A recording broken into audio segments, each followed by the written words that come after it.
So spells and affirmations are like pre-workout training for the modern world. So I say this because there's a book called Placebo Effect.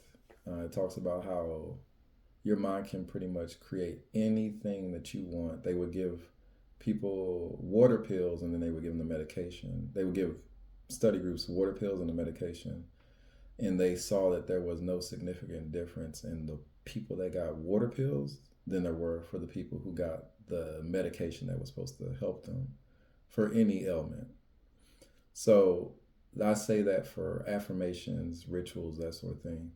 It's really just training your brain, not your brain, but your mind. Those two things are separate, and we'll dig into that later. But it trains your mind to subconsciously understand that it's all that there is and it's the only thing that creates. So even the trauma repetition and symbols that, if anybody's familiar with Brother Panic and his methods of teaching and understanding how all magic works, trauma repetition and symbols, all it is to train the mind that the mind is all, the universe is mental. Did you have any thoughts on it? I don't really use affirmations. Maybe this is why.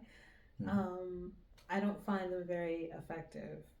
I mean, they're nice to say. Yeah. They can like elevate your mood and stuff like that. But if I'm looking to do some ritual work or like hardcore magic, I say hardcore magic, but the type of magic I do really isn't all that hardcore. But if I'm really looking to do something, affirmations is not what I'm going to gravitate to, because for me they're just kind of like a mood booster, and that's it. Exactly, you're past that point. So that's like the creatine. Uh-huh. Yeah, the test booster. Yeah. Yeah, it only lasts for so long, and it's only just to get you in the mood. Yeah, exactly. Yeah, I might write a couple down in my journal and then move on to whatever it is that's really going to focus my mind into whatever it is that I need to do. Right. And that's exactly why I say that, is because your mind is all that really matters. You can say something 100 times, you can say something, or you can write it on the board 100 times like Bart, or you can say it a billion times. Now, that's not to say that those things won't work for certain people. It depends on how much of a connection that person has with those repetitive attempts or those repetitive actions in their mind. You bring those two things together, the more result you'll get from it. But in all actuality, your mind is all that there is. The mind is all that there is. When I first started, I did write things down like that. I remember, I don't know how many years ago it was, but I remember an instance where I wanted something, so I wrote it down every day in my journal.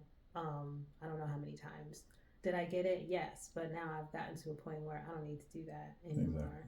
Because there were times where you wrote it down once and just threw away the book. Completely forgot what I wrote. And it popped up. Months later. Days later.